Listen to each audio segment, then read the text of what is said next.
សួស្តីបងប្អូនទាំងអស់ដែលនិយមស្ដាប់រឿងនិទានយើងនឹងនិទានរឿងមួយដែលមានចំណងជើងថាអាចកំបាំងនៃវិមានអ្នកមានដែលបោះបង់កញ្ញាដារីជាអ្នកស៊ើបអង្កេតឯកជនវ័យក្មេងម្នាក់ដែលល្បីល្បាញខាងដោះស្រាយរឿងអាចកំបាំងដែលប៉ះពាល់នឹងបទិភពចម្លែកថ្ងៃមួយនាងត្រូវបានគ្រួសារបងវងដ៏មានទ្រព្យសម្បត្តិជួលឲ្យទៅស៊ើបអង្កេតក្នុងវិមានបុរាណរបស់ពួកគេដែលត្រូវបានគេបោះបង់ចោលអស់រយៈពេលច្រើនឆ្នាំមកហើយកាលពីច្រើនឆ្នាំមុនម្ចាស់វិមានគឺបងវងបានបាត់ខ្លួនយ៉ាងអាចកំបាំងទាំងយប់ជាមួយនឹងកូនស្រីតែមួយរបស់គាត់ឈ្មោះចន្ទធូគេបានរកឃើញតែកំណត់ហេតុចម្លែកមួយក្បាលនិងគំនូរផ្កាអង្គាមួយដើមនៅក្នុងបន្ទប់គេងរបស់បងវងប៉ុណ្ណោះចាប់តាំងពីពេលនោះមកគ្រប់អ្នកយាមដែលនៅទីនោះតែងរាយការណ៍ថាពួកគេបានឮសំឡេងក្មេងស្រីលេងលាក់ខ្លួននៅក្នុងផ្ទះហើយពេលខ្លះក៏ឃើញស្រមោលបុរសម្នាក់ដើររកអ្វីមួយដារីបានចាប់ផ្ដើមការស៊ើបអង្កេតនៅពេលយប់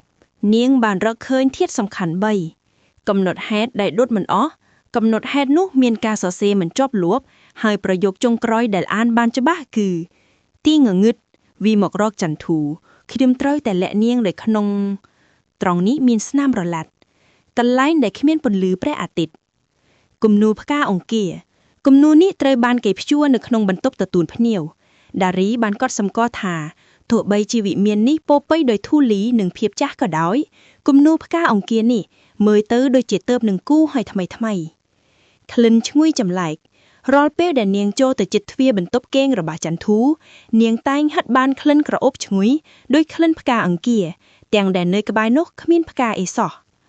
ពេលកំពុងឈរនៅក្បែរបន្ទប់ចន្លោះមួយស្រាប់តែមានសំឡេងក្មេងស្រីសយក្អកក្អាយបន្លឺឡើងពីជួរខាងលើបងរកខ្ញុំឃើញហើយឬនៅនេទុយនេះងងឹតណាស់ដារីដឹងថាវាជាខ្មោចចន្ទធូនាងបានសម្រេចចិត្តលេងតាមក្បួនរបស់ខ្មោចនោះដារីបងរកមិនតាន់ឃើញទេប្រាប់បងបន្តិចមកតើបងអូនលាក់ខ្លួននៅក្នុងអ្វីភ្លាមនោះសំឡេងសើចក៏រលត់ទៅវិញជំនុំមកវិញសំឡេងខ្សឹបមួយបានបន្លឺឡើងយ៉ាងយឺតនៅក្នុងភាពស្ងាត់ស្ងៀមកន្លែងដែលពន្លឺចូលមិនដល់ដារីបាននឹកឃើញកំណត់ហេតុរបស់បងវងខ្ញុំត្រូវតែលាក់នាងនៅក្នុងកន្លែងដែលគ្មានពន្លឺព្រះអាទិត្យដារីបានប្រមូលបំណែកអាចកំបាំងទាំង3មកផ្គុំគ្នាកន្លែងដែលគ្មានពន្លឺព្រះអាទិត្យគឺជាកន្លែងលាក់ខ្លួនក្លិនផ្កាអង្គានៅក្បែរបន្ទប់គេងចន្ទធូនិងគំនូរថ្មីផ្កាអង្គាជាផ្កាដែលរីកលូតលាស់តែនៅពេលយប់ប៉ុណ្ណោះ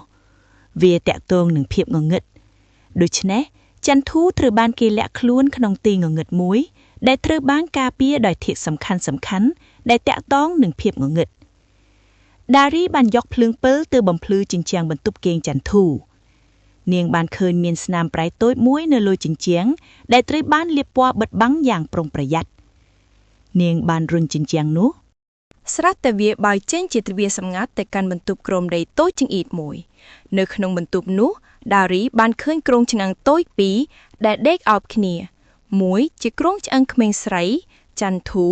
និងមួយទៀតជាគ្រោងឆ្អឹងបុរៈពេញវ័យបងវងការស៊ើបអង្កេតបានបង្ហាញថា